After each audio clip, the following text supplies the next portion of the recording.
All right, welcome everybody. My name is Andrew Sharp. I'm a content manager here with Illinois Legal Aid Online. Today our webinar is on driver's license, suspension, and revocation. We're very happy to have Larry and Brandon Davis of the Davis Law Group to talk to us about that topic today. Larry Davis graduated from Northwestern University and DePaul University. He's currently the principal at Davis Law Group in Northfield, Illinois. He was previously an attorney and hearing officer with the Secretary of State between 1976 and 1981. His practice is now concentrated in the area of DUI and administrative hearings before the Illinois Secretary of State. He was a co-drafter of the Illinois Summary Suspension Law and has represented the Illinois State Bar Association in legislative negotiations for the past 20 years. Mr. Davis is a current chapter author of the Ickles Handbook on Defense of DUI and is also the author of 8 articles in the Illinois Bar Journal. He's also the co-editor of the Traffic Laws and Courts newsletter, the publication of the ISBA, for which he has also authored numerous articles. He's lectured on the topic of traffic laws for the CBA, ISBA, ICWL, Cook County Public Defender's Office, Lake County State's Attorney's Office, Northwest Suburban Bar Association, DuPage Bar Association, and McHenry Bar Association, and the Illinois Traffic Conference. He's been involved in regional legal training and the law enforcement officers as well. He's the past chair of the Traffic Laws and Courts Section Council of the ISBA and the past chair of the Traffic Laws Committee of the CBA. He's also been a member of the 2000 Traffic Safety Advisory Committee to Secretary of State Jesse White, and a member of an advisory committee to the National Highway Traffic Safety Administration. Brandon Davis, on the right, is an attorney at, well, our right, your left, is an attorney at the Davis Law Group. He's received his bachelor's from the University of Wisconsin-Madison with a major in political science and a minor in business. While at University of Wisconsin, Mr. Davis was admitted into the Pi Sigma Alpha Political Science Honor Society and the Pi Sigma Theta National Honor Society. He graduated from Chicago Kent in 2009, where he served as Chief Executive Officer of the Corporate Law Society. After admission to the bar, he joined the Davis Law Group, where he represents clients facing DUI, criminal charges, and a variety of traffic-related offenses. He has extensive knowledge of Secretary of State's driver's license law, rules, and procedures, and he regularly represents those facing suspension, revocation, or cancellation of their driving privileges. He also concentrates in commercial driver's license laws. He's a member of the ISBA and the CBA. He was born and raised here in Chicago, and he practices mostly in Cook, Lake, DuPage, and Will County. Please help me welcome Larry and Brandon Davis. I think the hour is up. Afternoon, everybody.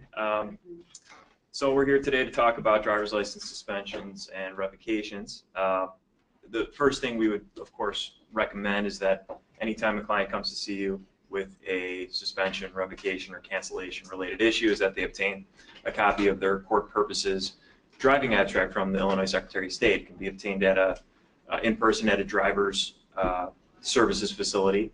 It's a $12 fee. There's a form that they have to fill out.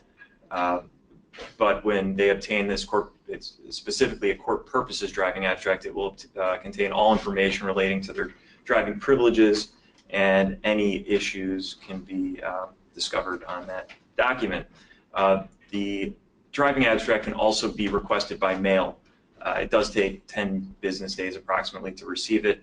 A family member can also obtain the driving abstract for the client, but they would need a notarized written letter in order to do so. So that's where we typically start, is with the driving record. We are talking about suspensions and revocations today. The difference between a suspension and a revocation, of course, is that a suspension is temporary, whereas a revocation is indefinite. In order to clear a revocation, which we'll discuss in detail, it requires a hearing, an administrative hearing before the Illinois Secretary of State. A suspension will have a set start date and end date. So the first thing we want to do is discuss some of the common driver's license suspensions that we come across most often. The first one, of course, is a traffic ticket suspension. Drivers 21 and older who receive 3 convictions for moving violations within a 12-month period will have their driver's license suspended. The suspension period is based on a point total that is calculated by the Secretary of State. Based on the number of points, the length of suspension is calculated. It can be between 3 months and 12 months. In fact, if the point totals are high enough, it can lead to a license revocation. For drivers 21 or under 21 years of age, it's 2 convictions for moving violations within 24 months. It's important to note that court supervision for a traffic violation does not count towards a suspension.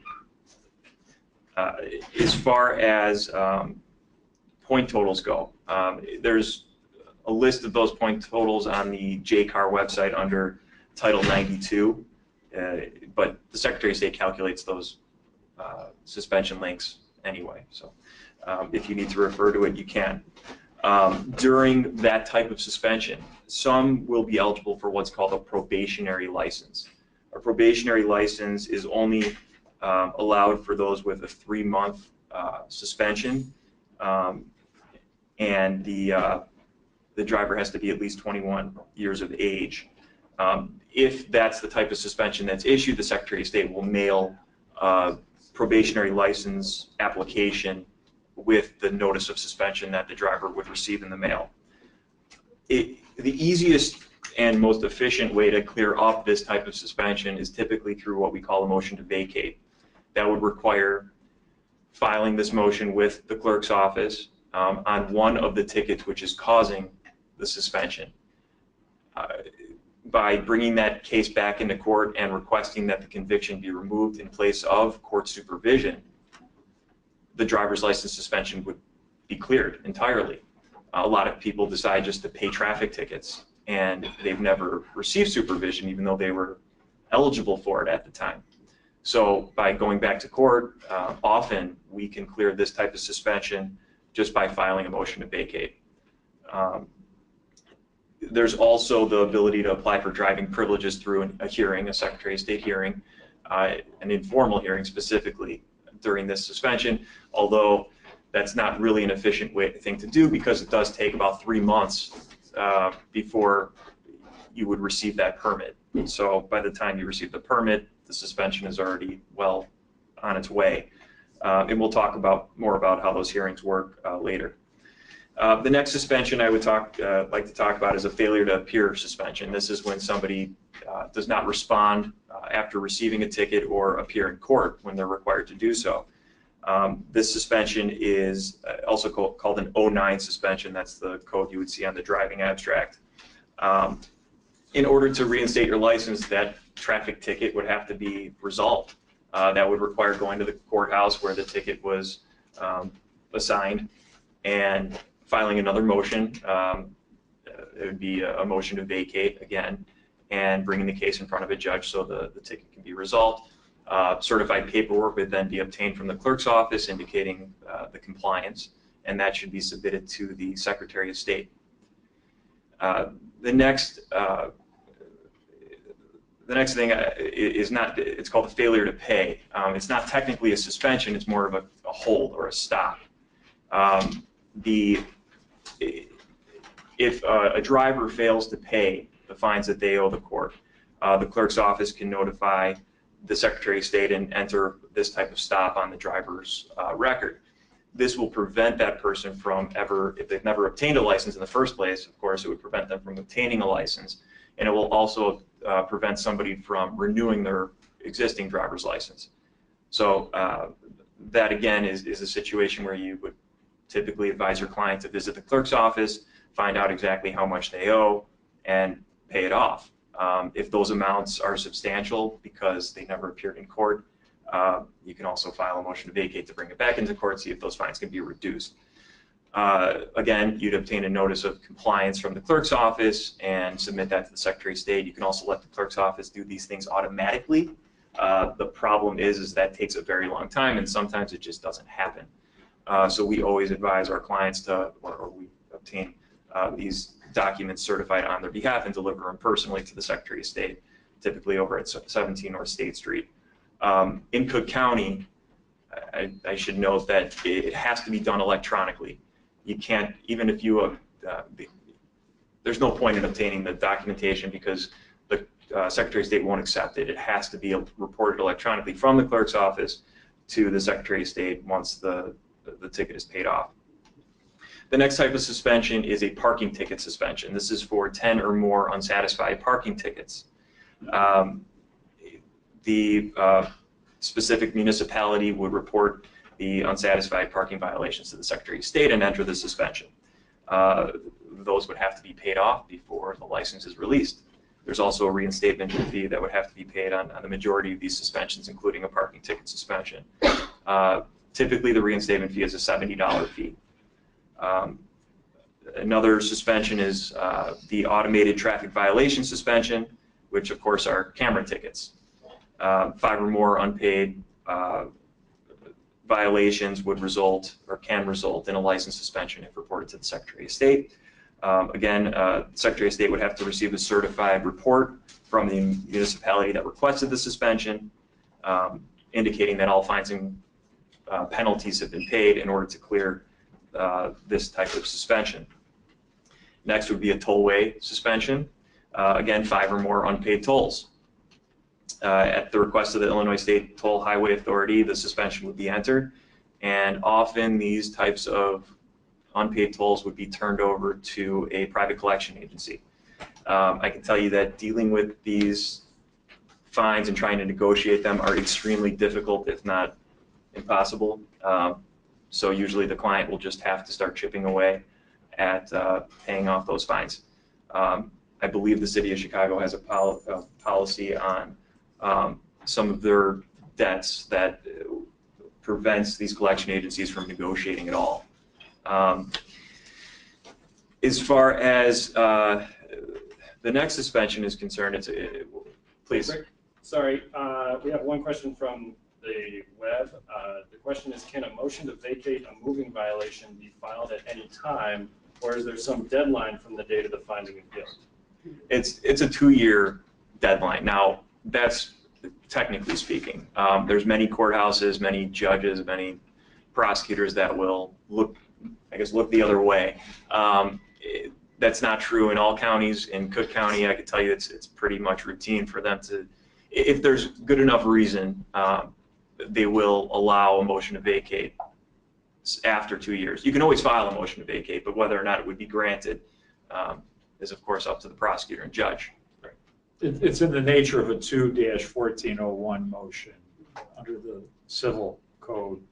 So it does have a 2-year limit, but as Brandon indicated, that's only if it's enforced. So, thank you. So child support suspensions. A client's driver's license could be suspended under the Family Financial Responsibility Law for non-payment of court-ordered child support when the client is at least 90 days behind on their child support payments. There must be an adjudication of arrears and a finding of contempt by the court, or certification by the Illinois Department of Healthcare and Family Services to impose the suspension. The driver can obtain a permit to drive for work, medical appointments, or drug treatment for themselves or their family during this type of suspension. The driver would have to prove to the satisfaction of the court that no alternative means of transportation are reasonably available to them. Secretary of State would require a form report from the circuit court clerk or the HFS that the driver complied with the order of support before they clear this type of suspension, and of course payment of a reinstatement fee. The next suspension is a very common suspension, which is the insurance suspension. So if the driver receives a ticket for driving without insurance, technically they're eligible for supervision on a first offense. Supervision will prevent a driver's license suspension as long as the driver then obtains SR-22, which is financial responsibility insurance. SR-22 is typically, with most carriers, filed electronically with the Secretary of State. There's some smaller carriers that will require that you submit a certificate to the Secretary of State to prove that you've obtained this SR-22. A conviction for driving without insurance is an automatic 3-month license suspension. There's no driving privileges or driving relief during this type of suspension. It's a minimum mandatory $500 fine plus any court costs. The fine can be up to $1,000. An additional 6-month suspension can be imposed if second conviction for driving without insurance is entered while the driver is currently suspended for driving without insurance. Once the suspension terminates, the driver will also be required to pay a $100 reinstatement fee and obtain SR22 insurance again. So these are some of the most common suspensions that we come across. The next is something we call a fraud cancellation, and I assume everyone out there is seeing more and more of these based on the new technology that the Secretary of State has as far as facial recognition goes. When somebody has obtained a driver's license under a false social security number, a lot of undocumented individuals have done so in the past before they were eligible to obtain driving privileges, either because now they have a valid social or because they've obtained what's called a TVDL, which is a temporary visitor's driver's license, which Illinois now grants to undocumented immigrants. So what happens is they go in and apply for their valid driving privileges. The Secretary of State runs it through their system. There's the photo recognition software picks up the fact that this person has been licensed before, even if it was decades ago, and they'll receive a letter in the mail indicating that their license has been canceled. This then, it's a very long process, but this then would require that individual to go in for an interview with the Secretary of State Police to prove their true identity. They would need to bring certain documentation with them, a birth certificate, typically translated and notarized, passport, proof of their residency in Illinois for the past 12 months, as well as various other documents which would be listed in the documentation sent to them by the Secretary of State. After this interview takes place, a 12-month license suspension would be entered on their driving privileges. During this period of time, they can apply for a restricted permit for work purposes. Again, we'll talk about those hearings in a bit. But that's typically the penalty for these fraud cases. It's a 12-month suspension. And they have to go through a very long process in order to clear up the suspension and ultimately obtain valid driving privileges. Next, we're going to talk about safety responsibility violations. You want to take over? Sure. So safety responsibility suspensions are basically suspensions that are entered as a result of an accident where the individual was not insured at the time. What typically will happen is that the individual either files an accident report where he fails or she fails to indicate proof of insurance, or fails to file a report at all. Those reports are filed with the Illinois Department of Transportation. The Illinois Department of Transportation determines if there's a reasonable possibility that that individual is at fault for the accident, determines whether or not the statutory requirement as far as damages is met. It's $1,500 typically, which includes personal injury, property damage, etc. It doesn't take a lot to reach $1,500, of course. In that situation, the Department of Transportation will then issue a certification notice to the Secretary of State's office, certifying the driver as being uninsured, certifying a set number or amount of damages, and will request that the Secretary of State begin suspension proceedings. The Secretary of State will then issue a notice of hearing to both the owner and the driver of the vehicle. The owner and or driver then have 15 days from the date of the notice to request a hearing. The request form can be found on the Secretary of State's website, which, by the way, is a great resource. A lot of the forms that you need are on there at CyberDrive, Illinois. And you will file that hearing request. The Secretary of State will set a hearing date, time, and place. The other party will be notified of the time and place for the hearing. A request which is filed within 15 days will stay the suspension. If a request is not filed within the 15-day period, the suspension will go into effect, although the person will still be granted a hearing, but that will not stay the suspension. The hearing is basically a proceeding to determine whether or not, again, there's a reasonable possibility of an eventual civil judgment being entered in the amount of $1,500 or more. If the hearing officer finds that there is not a reasonable possibility, either based on the fact that the damages do not appear to be that to that extent, or that the person does not appear to be liable, then the person is exonerated and the case is dismissed. If the suspension has already been entered, it will be rescinded. Typically, you'll get into disputes or issues with respect to the owner, because the owner is not liable for the driver's actions unless there's agency between the owner and the driver. So in other words, typically that means that the driver has to have been driving on behalf of the owner of the vehicle, carrying out some function for the owner, doing a job for the owner, running an errand for the owner. Absent agency, the owner is exonerated from any claim. If the suspension is upheld, there's various means to comply. If suit is not filed within 2 years, the owner or the driver can file an affidavit for termination. Again, that form is on the website. If no suit's been filed, affidavit's filed, and the suspension would be terminated, again, upon proof of financial responsibility insurance, SR-22. SR-22 is minimum limits liability insurance, meaning state of Illinois minimum liability requirements.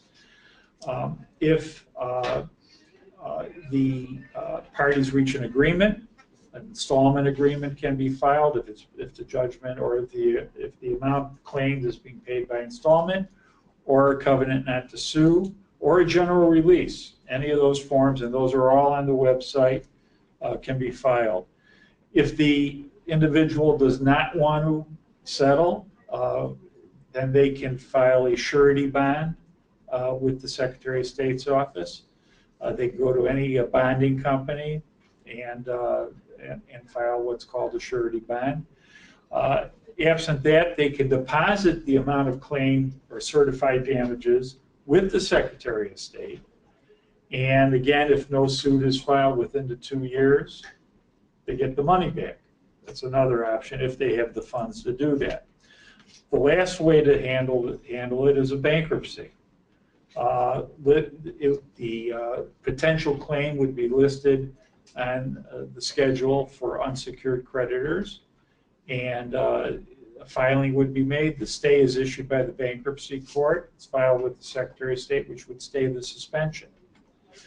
Once a discharge by the bankruptcy court is issued, a certified copy of the discharge is filed with the Secretary of State, and that's the end of it. If nothing happens and the person doesn't file the affidavit for termination after 2 years because no suit was filed, the Secretary of State is supposed to automatically terminate the suspension after 5 years. So that's an overview of that. The other suspension, common suspension, is an unsatisfied judgment suspension arising out of an accident. That's where suit was filed, the judgment was obtained, the judgment remains unpaid for 30 days. The judgment creditor files notice with the Secretary of State, suspension is entered, and the ways to terminate that are basically the same, obviously with the exception of the 2 and 5 year provisions where no suit's been filed. But otherwise, yes. Sorry, got another question from the web. It says, is the driver's license available at the point of filing the bankruptcy or at the point that discharge is made? If a stay would restore driving privileges while the case is pending. So when you file the bankruptcy, an automatic stay order is entered. That stay will restore driving privileges. And then the discharge will end the matter. And that happens when you file? When you file. My understanding from bankruptcy procedure is that the stay is automatically entered when you file. Great. Okay. The only other thing I would bring up with the unsatisfied judgment suspension is that if the judgment's not paid, then after 7 years, unless the judgment creditor has revived the judgment through the circuit court, the judgment, or the suspension can be terminated with the filing of an affidavit and certified copy of the judgment from the circuit court with the Secretary of State, showing that there's been no revival. I believe they issue a minute sheet of some sort showing there's been no revival entered. So those are those two types. Right. There's a certified half sheet, is what they call it, at least in Cook County, which can be obtained through the court clerk's office, which just shows that no action there's been no action on the file.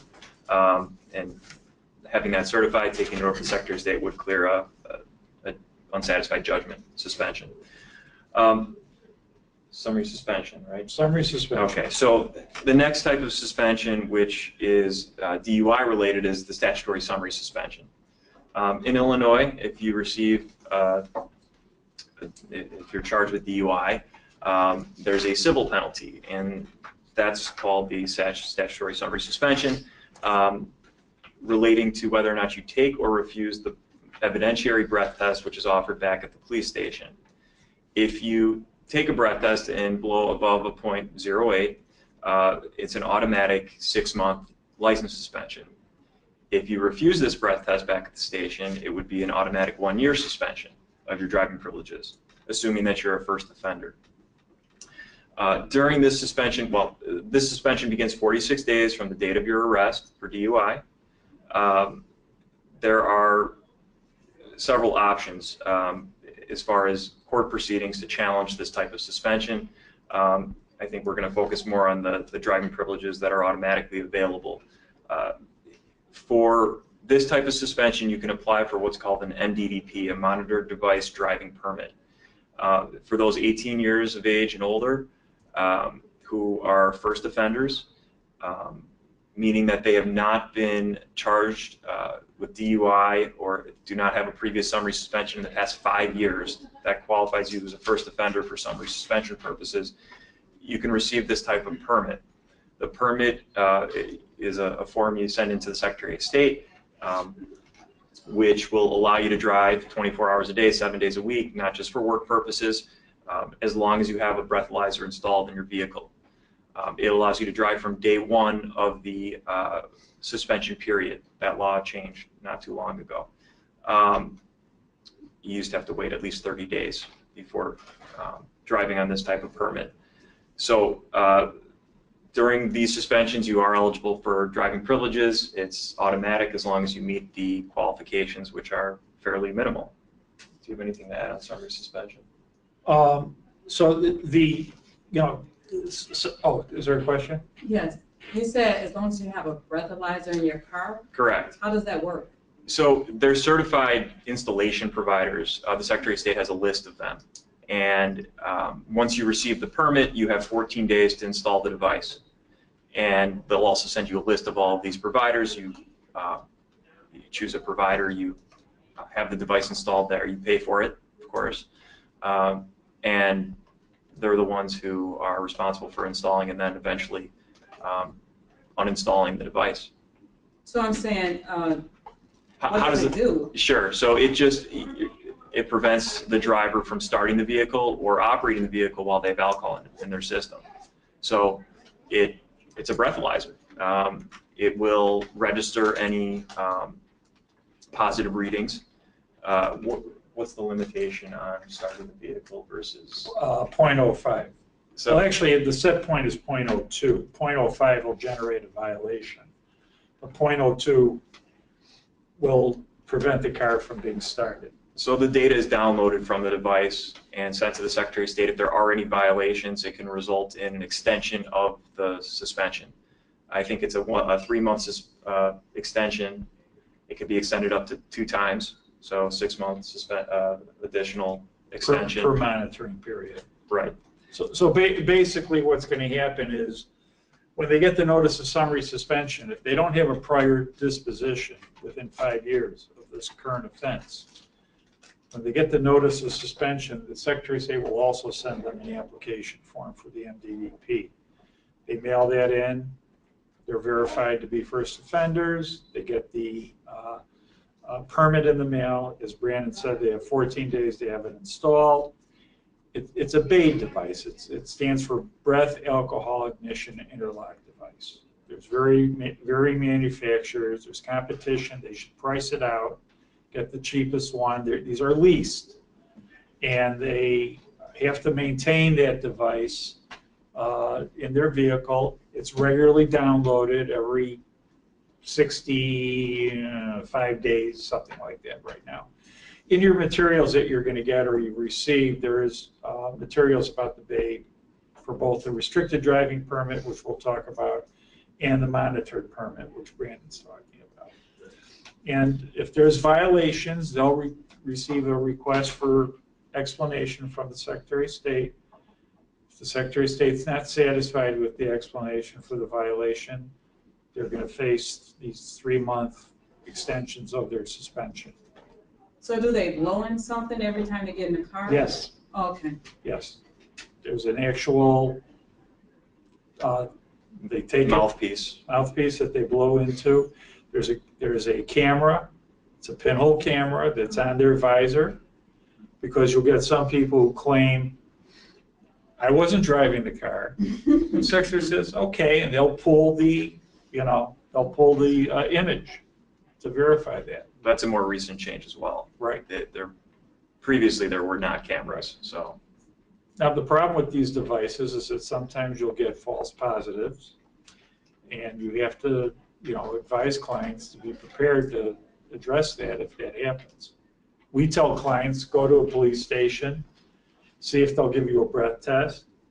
Worst case scenario, go to the hospital and have a blood draw done, if in fact they have not been drinking. When you tell them that, they say, well, never mind. Right? That's right. But that's, now if they are a second offender under the summary suspension law, meaning that they have a prior DUI disposition within 5 years of the current arrest, they are not eligible for a monitored device driving permit. Their only relief will come by way of a hearing with the Secretary of State for a restricted driving permit, RDP. And that's obviously a more onerous process to go through. Any questions about that? So, yes. How much do these devices cost for the lease? I think the average is about $100 a month. And I think on top of that, there's installation fees, which are often waived. But and there's also a monitoring fee to the of Secretary. $30 a month that the Secretary of State charges. It's very costly. But if you have a DUI, by the time you get done with attorney's fees, court costs, fines, the BAID device, treatment, alcohol drug evaluation, yes, very expensive. So, anything else you want to talk about as far as MD? I think that covers it. So, and the other thing I wanted to mention is that, for the types of suspensions we were talking about, other than the summary suspension, generally speaking, the failure to appear, the family, child support stops, parking ticket, tolls, safety responsibility, accident suspensions, unsatisfied judgment suspensions, there is no relief available during those suspensions in terms of a restricted driving permit, hardship permit, as it's commonly referred to. Your only option is to clear that suspension. So what we wanted to do was, Brandon mentioned, we wanted to talk about the revocation of licenses. And as he said, we're talking about revocations that can be for minimum periods of anywhere from 1 to 10 years. And in certain cases, if the person is a multiple DUI offender, 4 convictions resulting out of arrests, with the last arrest after January 1st of '99, that can be a lifetime revocation. But for all of these revocations, there is relief available by way of an administrative hearing with the Secretary of State's office. If the person is eligible for full reinstatement at the time of the hearing, and it's a DUI type revocation, which is clearly the most common, they typically will be placed on a restricted driving permit first as a probationary device. If they are not eligible for reinstatement, they will be first, and the only form of relief will be a restricted driving permit until such time as they become eligible for reinstatement. These minimum lengths of time vary. It's in the materials. If we start talking about it, I'm just going to confuse you and time will be up. There's two types of hearings that the Secretary of State holds. Informal hearings, which are typically hearings held at the local facilities. And if you go on that Secretary of State website, you will see a list of all the informal hearing facilities, days and hours. As I said, typically they are at the local facilities in Chicago. It's Chicago North, Elston Avenue. They have an informal hearing officer at 17 North State. The west side at Lexington, and the south side at 99th and King. Who's eligible for an informal hearing versus who's eligible for a formal hearing? The simplest way I can put it, and again it's in the materials, is individuals who have more than one suspension or revocation arising out of more than one DUI have to have a formal hearing. If they just have one suspension or revocation emanating out of one DUI, they're eligible for an informal hearing. As Brandon said before, individuals who have moving violation suspensions or revocations are eligible for informal hearings. The great majority of formal hearings involve multiple offenders. The difference between the two types of hearings, I know that's going to be the next question. There is no difference, with one exception, or actually two exceptions. Formal hearings are conducted at two places in Northern Illinois. One's in Joliet, one's at 17 North State in Chicago.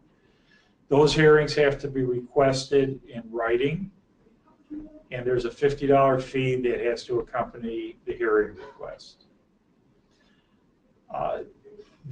Those hearings involve being placed under oath. The decisions from those hearings are considered final administrative decisions by the Secretary of State that can be appealed to the circuit court. There is a prosecutor, hearing officer, the petitioner, and his attorney or her attorney if they have one. The informal hearings, the requirements are the same in terms of documentation, in terms of alcohol drug evaluations, treatment, but there is no fee, there's no appointment required, it's a walk-in basis, and the decisions from those hearings are not final administrative decisions for purposes of appeal to the circuit court. So those are the main differences. As a practical matter, if somebody's eligible for an informal hearing, typically we will go the informal hearing route. One reason is time. The Secretary of State under the law, as far as formal hearings, has 90 days to set a hearing date, 90 days to make a decision. So you're already 6 months out, potentially, from the time you request a hearing till you get a decision. And then it's an additional period of time before you receive the permit, if we're talking about a restricted driving permit situation. The informal hearings, like I said, it's a walk-in. So as soon as you're ready, you can go in and have your hearing. Decisions from those run, he's smiling, 6-8 weeks, depending on Longer. or longer. And they have no time limit in terms of when they have to make a decision on an informal, but generally, you know, it does tend to be a faster procedure. It tends to be less strenuous for the client because you don't have a prosecutor there. They're not under oath. They're not being cross-examined. But again, the standards are the same in terms of documentation. There are several different types of permits available. Employment, educational, medical support, if the person's involved in AA, for example, elder care, child care. What am I leaving out? Anything? The permits are typically, cannot be issued for a period of longer than 12 months. And if the person's eligible for reinstatement, they have to drive on it as a probationary device for at least 75% of the time for which it's issued before they go back in for full reinstatement. If they are not eligible for reinstatement, the permit has to be renewed after 12 months. So if you have somebody, for example, who has 3 DUI convictions, which provides, it's a 10-year revocation, they have to renew it every 12 months. If they have a lifetime revocation, yes, they have to renew it for the rest of their life, every 12 months. The documentation required for a hearing, that is DUI-based revocation, is a current alcohol drug evaluation, which is conducted by a program licensed by the Illinois Department of Alcoholism and Substance Abuse. If you go to the DASA website, they have a list of providers that are licensed by them who are qualified to produce evaluations for the Secretary of State. When they have the evaluation done, they get classified. And again, I'm not going to go into the classification standards because it's totally confusing, but it's in the materials that you'll have. There's 5 different classification levels. Each classification level has its own requirements in terms of counseling and education. And each classification level has its own requirements in terms of what the person is required to bring to the hearing. Typically, clients who have multiple DUIs, their minimum classification is what we call significant risk, which means alcohol abuse, or they're alcoholic, high-risk dependent. Those requirements vary in terms of the documentation they have to bring. Most people, by the time they're coming to talk to you perhaps about getting driving privileges, have already been through treatment because the court required it as a condition of their sentence on the DUI. So they should be instructed as to how they get that documentation. Basically, they have to go to the treatment provider if they don't have copies already. And the treatment provider would know what to provide them. Clients who are unrepresented, the best thing for them to do is go see the informal hearing officer at one of the local facilities, even if they need a formal hearing. And they will give them a list of the requirements that they need to have for the hearing. Again, even if it's a formal hearing. They will also, at these local facilities, review their documents and let them know if any of the documents are deficient in terms of what they need to proceed with the formal hearing. I've gotten 2 questions actually online. The first is, can an individual receive a permit if their driver's license was suspended due to a child support order? The answer is yes. That type of permit would have to be issued or granted by the circuit court. I believe the way it works is the court issues an order granting the permit, and then the Secretary of State actually processes it. Because the Secretary of State is basically, in that situation, is a record keeper. So if they get stopped and the officer runs the license number, they can see that they've been granted privileges. Yes. Great. And then the other one was sort of going back, you're talking about all the costs and stuff too if you do get a DUI.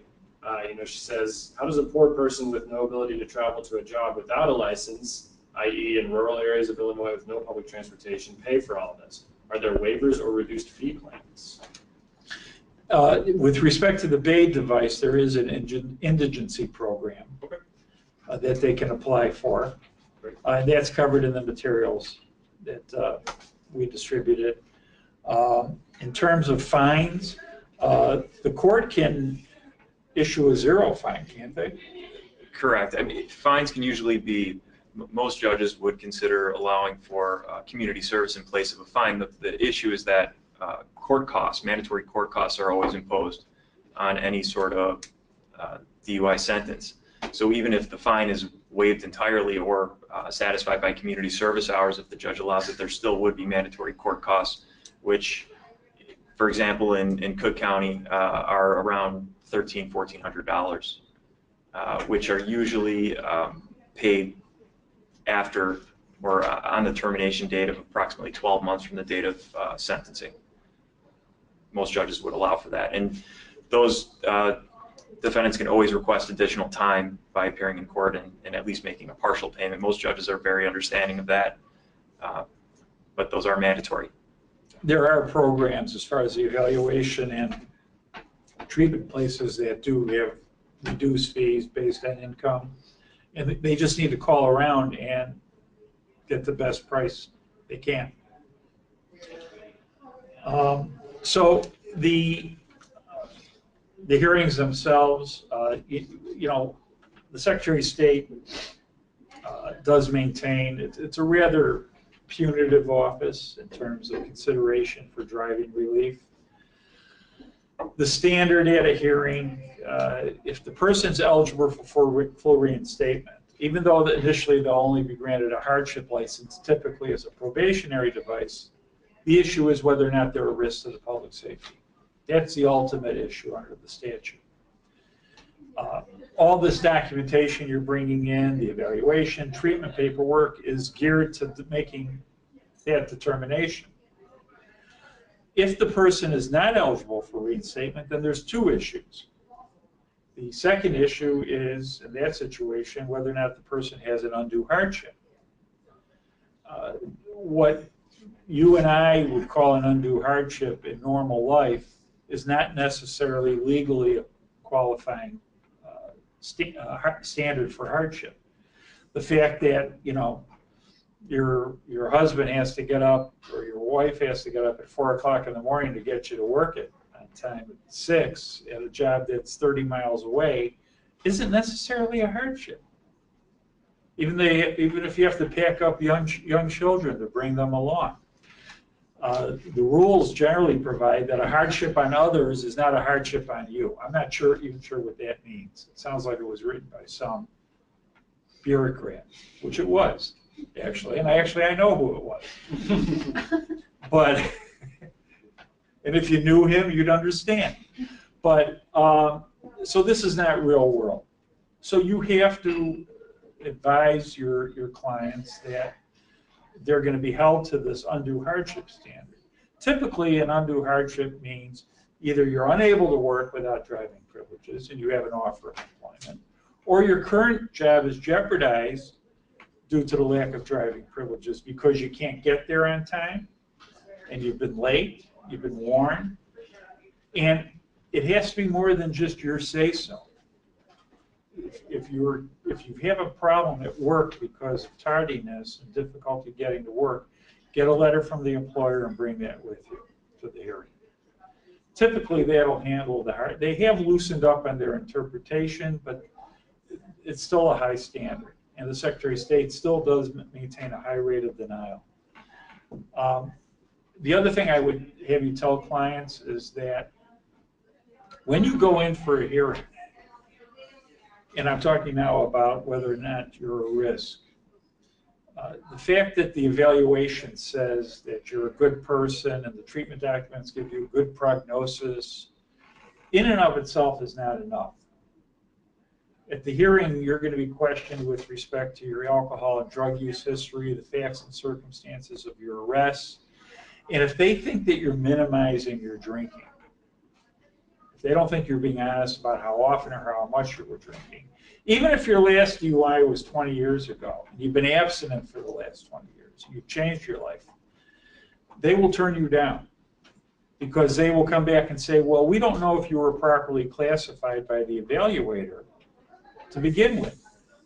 So whatever you've been doing for the last 20 years doesn't really make any difference at this point unless we know that you received appropriate treatment for the classification that you were placed at. So it's important that people be honest when they go in and do these evaluations in terms of their overall drinking history or drug use history, or both. That's the biggest reason we see denials, is minimization, as we call it. The other thing I would tell you is that when they do the hearing, be honest about how much you had to drink at the time of the DUIs, or if there was any drug use.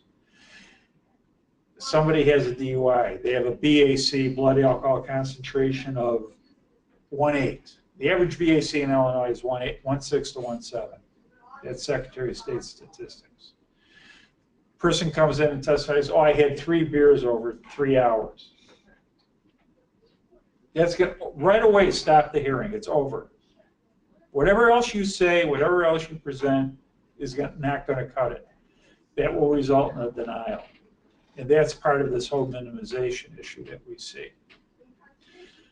And the issue of cost, I would tell you that if somebody did treatment and cannot get the treatment documents, these providers are only required to maintain treatment documents for 5 years under DASA rules. Or if they never did treatment, maybe they went to prison, maybe they just didn't bother. If an extended period of time has passed and they have changed their lives, they've changed their drinking habits, some of them are involved in AA, whatever, I would not suggest to them that they now need to go through treatment to satisfy the Secretary of State. Now, nobody else will tell them other than their lawyer. But those individuals can get what are called treatment waivers. And this, again, is in the materials. These are excuses from treatment requirements. The only thing that can't be excused is the 10 hours of education if they are under what we call high risk, not an alcoholic. 10 hours still has to be done. It can be done online. And again, all this is in the material, so don't worry about, not remembering any of this. That covers it. That covers it. Great. Any other questions in the room? All right. Well, that does it for our presentation today. I want to thank everybody for coming, and thank you to the dentists for doing it. Thank you for having us.